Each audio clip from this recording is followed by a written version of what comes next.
Olá pessoal, tudo bem? Eu sou a Almira do canal Era Uma Vez e no vídeo de hoje eu vou fazer comentários sobre o livro Sombras de Reis Barbudos, de José J. Veiga. Este, inclusive, foi um dos livros que eu citei no meu Bookshelf Tour de livros sobre a ditadura militar brasileira e também sobre a ditadura militar argentina. Você pode conferir aqui no card.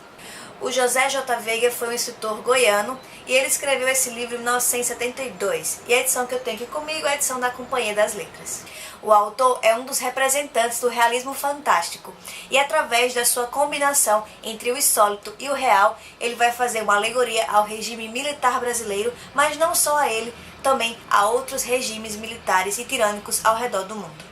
Neste livro podemos perceber a influência de outros grandes escritores do realismo fantástico, como por exemplo o Jorge Luis Borges, um grande escritor argentino, e também o Gabriel Garcia Marques, um grande escritor colombiano. Contudo, ele não se enquadra perfeitamente nessa vertente do realismo fantástico, pois sua linguagem é mais direcionada para o público infanto-juvenil. Ao mesmo tempo, ele não subestima o leitor.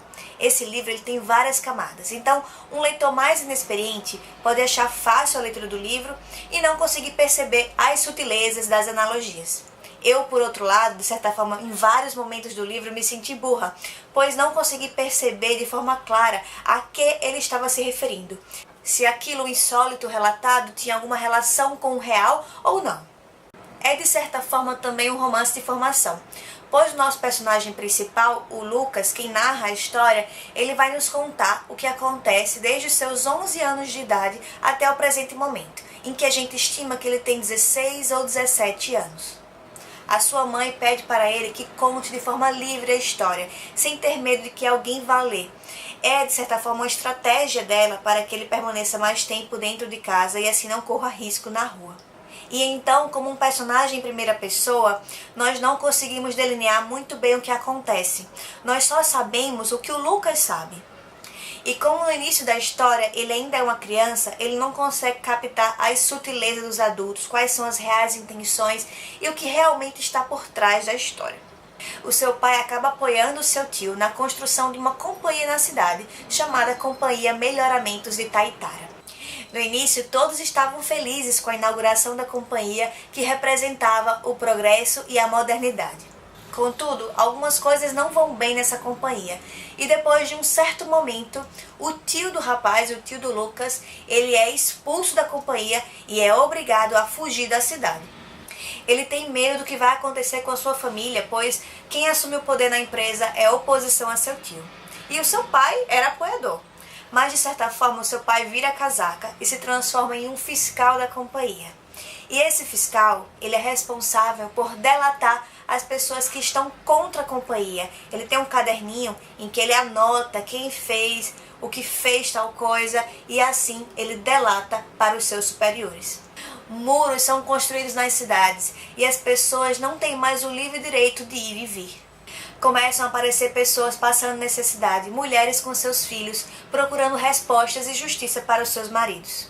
Tem um certo momento aqui no livro em que ele está na escola e ele, junto com outros colegas, estão ensaiando uma peça de teatro. Olha só que pedaço interessante na página 38. Quem estava de um lado do risco tinha de fingir que não via nem ouvia quem estava do outro lado. Eu, por exemplo, ficava do lado de fora, esperando a hora de entrar e ouvindo as maiores ofensas a mim. Quando entrava e era recebido com elogios e rapapés, precisava me segurar muito para não rir nem me atrapalhar no papel. Não sei se a professora estava pensando nisso quando disse que teatro ensina a viver. Uma outra coisa que percebemos nesse livro e que tem muita relação com o que acontece na realidade é que o autoritarismo, ele, em geral, ele não chega de uma vez. Mesmo aqui no Brasil, quando teve o golpe em 64, percebemos um endurecimento progressivo da ditadura até a chegada dos anos de chumbo e a chegada do AI-5. Quando você menos percebe, você está completamente preso neste mundo e você não consegue mais fugir dele.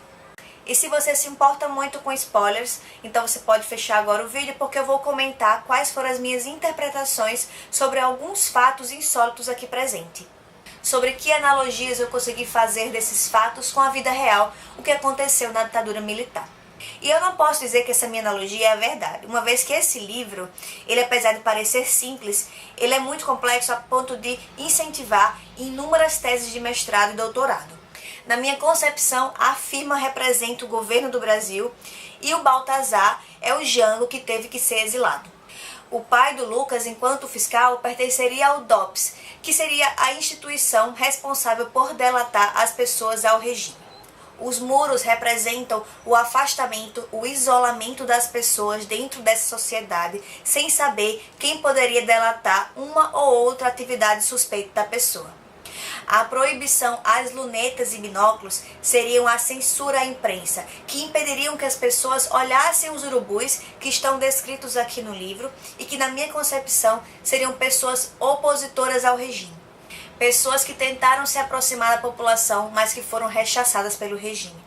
O grande mágico que também aqui se apresenta no livro é aquele responsável por fazer com que as pessoas se esqueçam das coisas ruins que acontecem, elas ficam hipnotizadas com a sua política de pão e circo, e para mim não há representação maior do que a Copa de 1970, em que o Brasil ganhou a taça de tricampeão.